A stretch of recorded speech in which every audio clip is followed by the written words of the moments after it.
Welcome back, and I'm here with Priest. As I mentioned in my Paladin outro, Priest has a bunch of cards here that are cards we have seen before. So if we take a look at this, Arcanine Phantasm, it's Arcanine Soul Priest, except it's a 2-mana card. Regenerate, it's a healing card. We know those are bad. We go back through. Sandrudge, Violet Teacher, which is a basic classic card, except the 1/1s have taunt and it's a mana cheaper. Seance is Convert, except Convert was so bad that it was banned from Arena, so they just power crept on Convert so that it could be any minion instead of enemy minion. Grave Horror, it's a giant, but it has taunt and for 1 less attack. So we've seen those cards before. So Priest, there's not really much analysis to be done.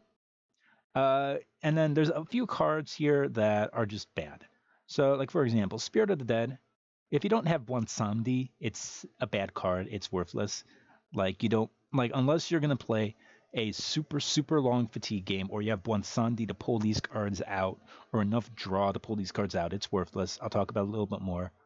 Surrender to Madness. It costs too much. It costs too much and it comes out too late to justify it. And one Samdi, it's War Golem that pulls things out. You draft 1-drops, you draft Oracle, you draft Cleric. So that's there. So the one real interesting thing Priest's got, Mass Hysteria. And it's so hard to rate this card. I watched Trump live on stream as he was trying to simulate Mass Hysteria boards and how things would play out. And in Arena, the boards get a lot weirder than how they get in Constructed. So this is a card where I have no clue. I will say this right now. I have no clue what Mass Hysteria really should be, and I'm not sure if it's really possible to model what Mass Hysteria will be.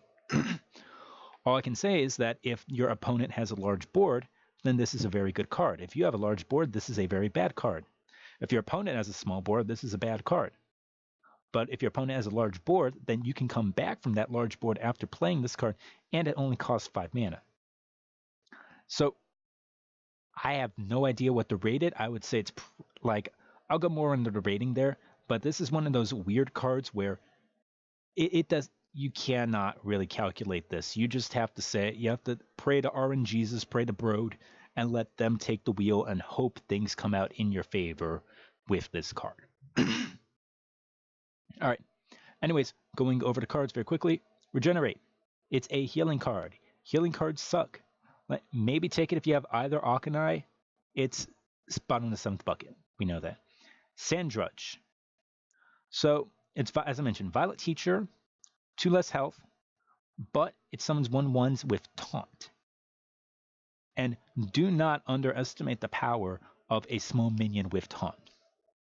Like, if you play this, turn 3, play this coin, then play a Power Word Shield or something like that, you've developed 2 1/1 taunts that your opponent has to throw things into. And that is real annoying. We saw that with Giggling Inventor, which, I don't think the card was a powerful card, but it was a super annoying card, and it protected things very well. So with Giggling Inventor, just having those annoying taunts out there means it's so hard to actually get through. And that means cards like this can last, any cards you put behind the taunts can last. And the one problem is, are you going to get enough spells to go with the card? So I think overall it's definitely better than a Violet Teacher. Violet Teacher is here in the... get Priest up.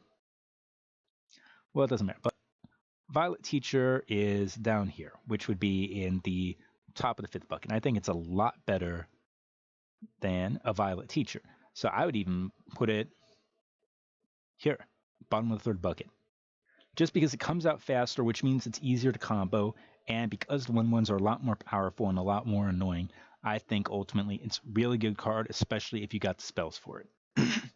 Seance. Convert, the card at Power Crept, was so bad it was banned from Arena. Seance is a lot better than Convert because you get a modicum of control over the cards you get. Most notably, on turn 10, what you can do is you can play Free from Amber. You can free from Amber one of your like big things, like you can get an Obsidian or a Lich King or a Sarah or whatever, then you have that 2 mana, which perfectly fits into a Seance. So this is a lot better than just like 2 mana, draw a card is bad.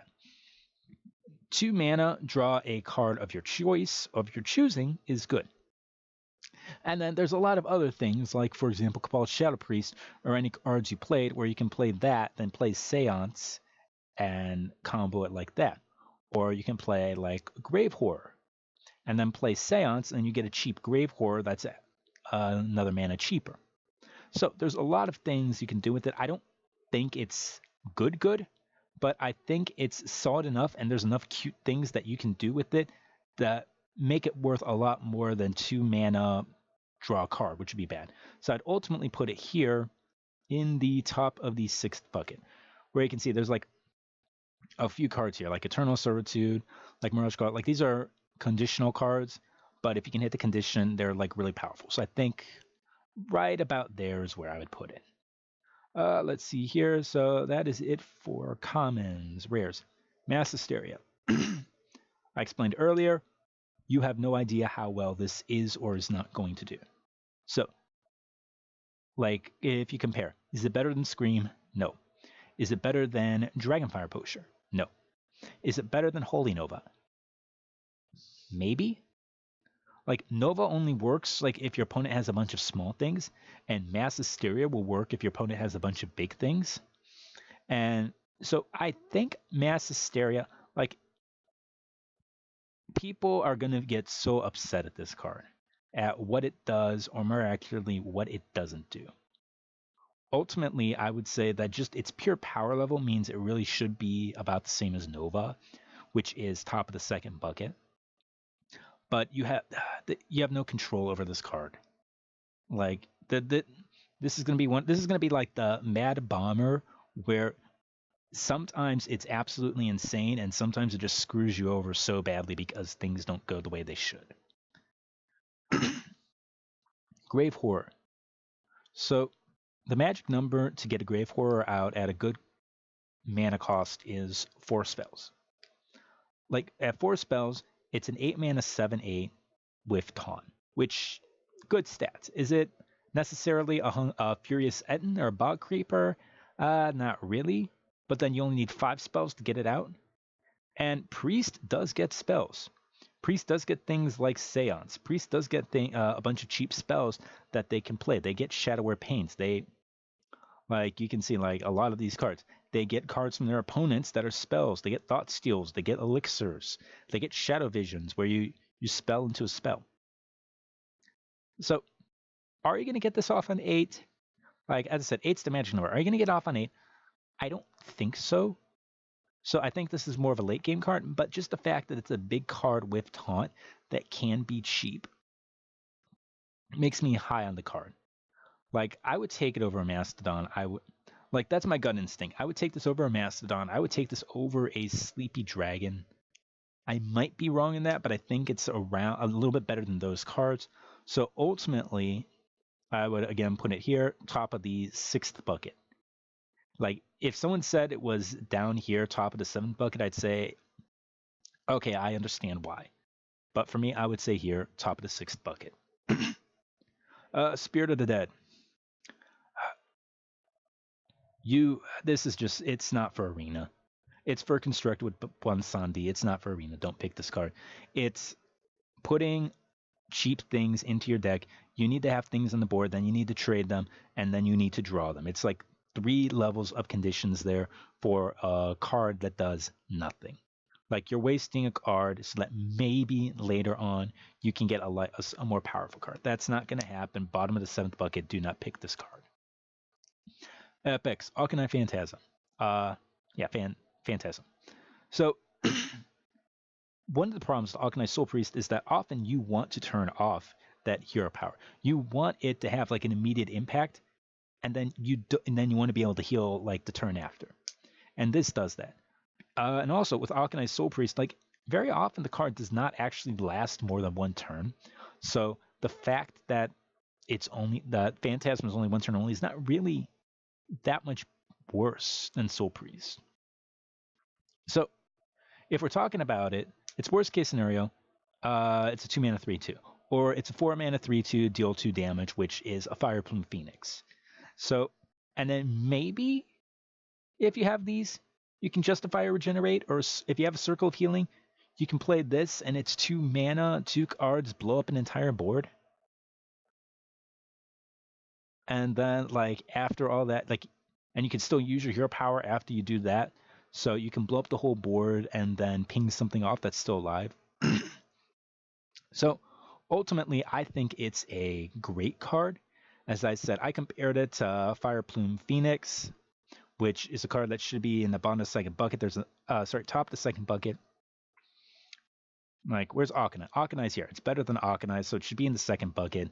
I would put it here, top of the second bucket, just because of how reliable it is. Surrender to Madness. If you've seen people try it, it doesn't work. Like, it takes way too long to work, and again, it's all minions in your deck. If it were all minions in your hand, maybe it would be okay, but because it's specifically deck, it's garbage. Like, I don't know why this doesn't say give all minions in your hand. And I'm sorry, WoW players, because I know Surrender to Madness is like one of the most unique builds in WoW. If I believe that the condition is like Surrender to Madness is like it gives you like a heavy DPS increase, but it like drains your mana, and then once you hit 0 mana, you die.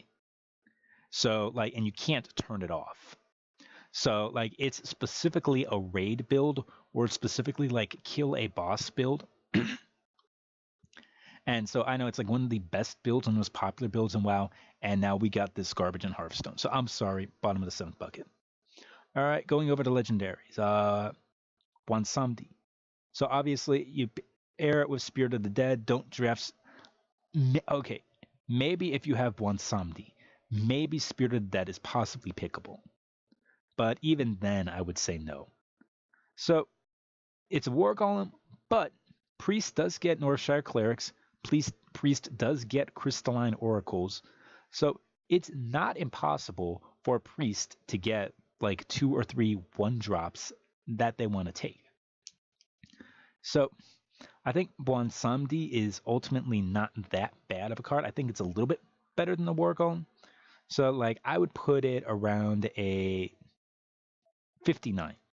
So again, War Golem is Priest. War Golem is about a 50, so I would put it here about a 59, give it about 10 points because maybe it draws cards. So bottom of the 2nd bucket in the legendary buckets. And finally, Princess Talanji. Summon all minions from your hand that didn't start in your deck. So this includes Thoughtsteal, this includes Stonehill Defender, this includes Seance, this includes Devour Mind. There are a lot of effects, like Curious Glimmerroot. There's a lot of effects where this are Holy Water, Bone Drake, Crystalline Oracle. I'm just looking over my list here. So there's a lot more effects than you would expect that would have this. And really, you take a look. 8 mana, you'd expect 16 or 17 in stats. So you need 1, 3. So you basically need to draw a 2-drop for this to be average value. So if you get any of these effects and you get Talanji, it's insane. If you get Stonehill, Stonehill is a card you're going to pick, and it's going to come up enough. You take Stonehill, you take a Giant Taunt, you play Talanji, and then you pull your Giant Taunt out. And that's absolutely insane. And I think it's the problem is having those in hand, then not playing it so that you can play them with Talanji. But because of the potential to swing, I think it's a good card. I would put it wrong one here. I would put it 69. Like, I think these cards here are a little bit more consistent, but like its swing power I would put it at top of the 2nd bucket. Like, and if you get the right deck for it, then it obviously goes up to be like a 1st bucket card because it'll be as powerful as anything you'll get. But overall, I think just like a very solid card. I'm curious. Huh. Okay, one thing I'm curious on, maybe somebody can figure this out. So if you play a free from amber card, then you brew the free from amber card back to your hand. Does Talanji pull that card? And if so, if you play a card that was in your deck, then you brew it back, would Talanji pull the card that was in your deck? I'm not certain about that one way or another, but it's something that I just thought of at the moment. Okay, that's it for Priest. Now on to Rogue, which has probably, I would say, not a powerful mechanic, but maybe one of the most impactful mechanics that any class has gotten with Serrated Tooth. So I'll see you guys in the next video.